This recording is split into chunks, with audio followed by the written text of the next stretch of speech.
Alright guys, welcome back. Let's continue to do the learning for the English.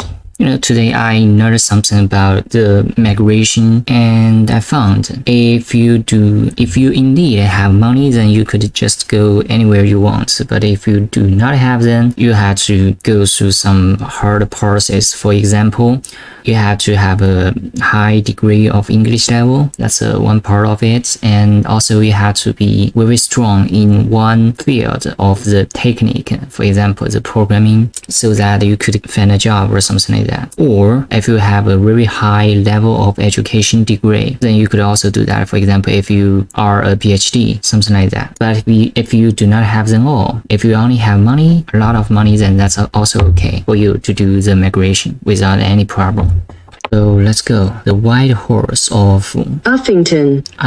The cutting of huge figures of geoglyphs into the earth of English hillsides has taken place for more than 3,000 years. There has 56 hill figures scattered around the England, with the vast majority on the chalk downlands of the source counties. The figures include giants, horses, crosses, and regimental badges. Although the majority of these geographies date within the last 300 years or so, there are one or two that are much older. I was thinking what he was talking about. I have no idea about that. The most famous of these figures is perhaps also the most mysterious. The Uffington White Horse in Oxfordshire. The White Horse has recently been redated and shown to be even older than its previously assigned ancient pre-Roman Iron Age date. More countries is the date of the enigmatic Longman of Wilmington in Sussex, while many historians are convinced the figure is prehistoric. Others believe that it was the work of an artistic monk from a nearby priory and was created between the 11th and 15th centuries. The method of cutting these huge figures was simply to remove the overlay grass to reveal the gleaming white chalk below.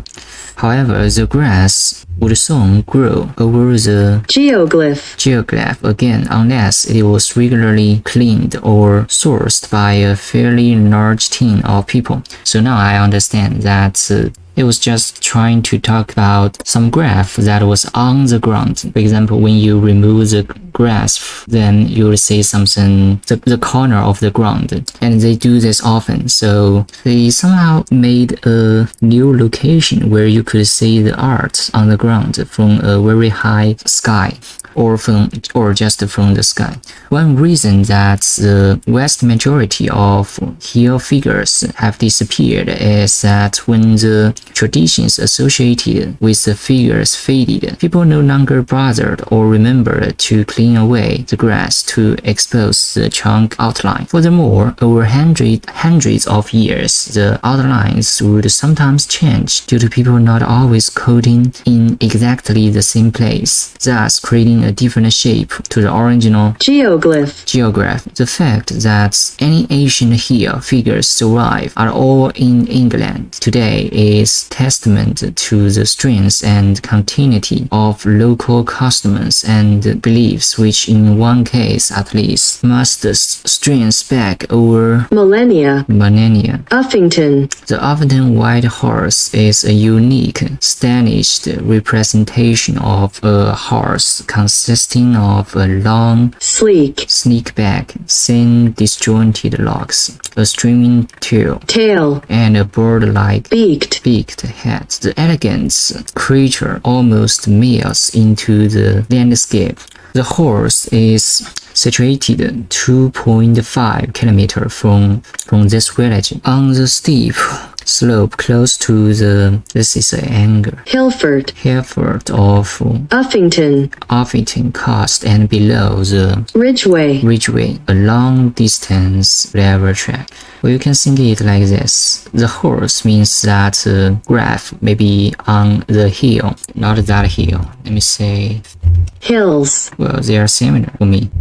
Or in the mountain, and that place is close to this place, and below the, this is also a position or place. Uffington horse, The Uffington horse is also surrounded by burial mounds, this person's burial mounds. It is not far from the, what is this? Bronze Age, Bronze Age cemetery, from Lamburn Seven Barrows, this one, which consists of more than 30 well-preserved burial mounds, burial mounds. The carving has been placed in such a way as to make it extremely difficult to say from close what? quarters, From close quarters. And like many geoglyphs, is best appreciated from the ear. Nevertheless, there are certain areas of the Vale of the White Horse, Valley of the White Horse, the valley containing and the land after the enigmatic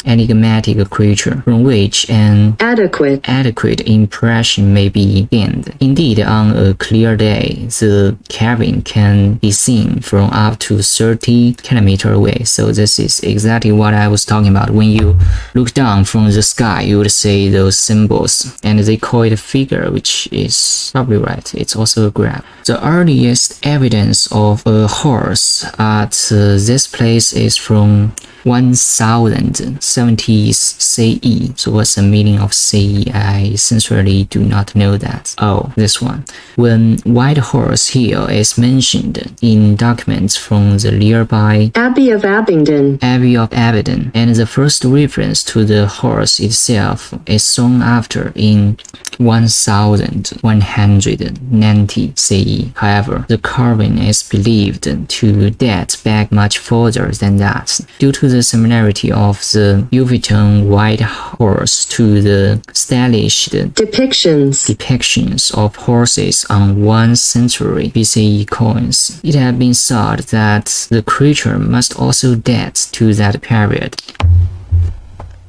However, in 1995, optically simulated luminescence testing was carried out by the Oxford Archaeological units on soil from two of the lower layers of the horse's body and from another caught near the base.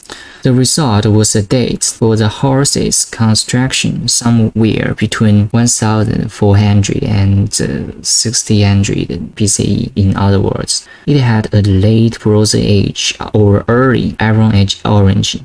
It was quite confusing. The result was date for the horse's construction somewhere between that. So for the horse construction, when it is built, it's between this year and this year. Late Bronze Age or early Iron Age. The later end of this date range would tie the carving of the horse in with occupation of the nearby whatever, indicating that it may represent a tribal emblem marking the land of the inhabitants of the Hilford. Alternatively, the carving may have been carried out during Bronze or Iron Age ritual. So the carving, what is the carving? Some researchers say the horse as representing this is a god who was worshipped as a protector of horses and for her associations with fertility. However, the cult of Epona was not imported from Gaul until around the 1st century CE. This date is at least 6 centuries after the Beauveton horse was probably carved. Nevertheless, the horse had great ritual and economic significance during the Bronze and Iron Ages, as attested by its depictions on jewelry and other metal objects. It is possible that the carving represents a goddess in native mythology, such as Rhiannon, described in later Welsh mythology as a beautiful woman dressed in gold and riding a red horse. Shit. So, well, you know what I was thinking about? I was thinking about why we have to read such a thing. Because it doesn't have any meaning to me or to everybody else. What's the point for knowing that there has some arts on maybe a mountain? Who cares about that? That makes sense, right? Well, so far I think this is not interesting. Not even interesting than watching a movie or let's say read any books, anything else that would be better than this one. Well, now I understand why some people they do not want to do any practice with those crossings or articles, but instead they read the BBC News or the Economist. Why? Because it's more interesting. By reading the news, at least you could know what's going on for the whole world, what just happened. By reading the Economist, at least you could know what's happened on the economic, right? You could get some maybe informations. It would definitely better than reading those stupid article, I think. I don't know. Maybe for the next time I'll just read something else. Right? That's it. I'll see you guys in the next video. Bye.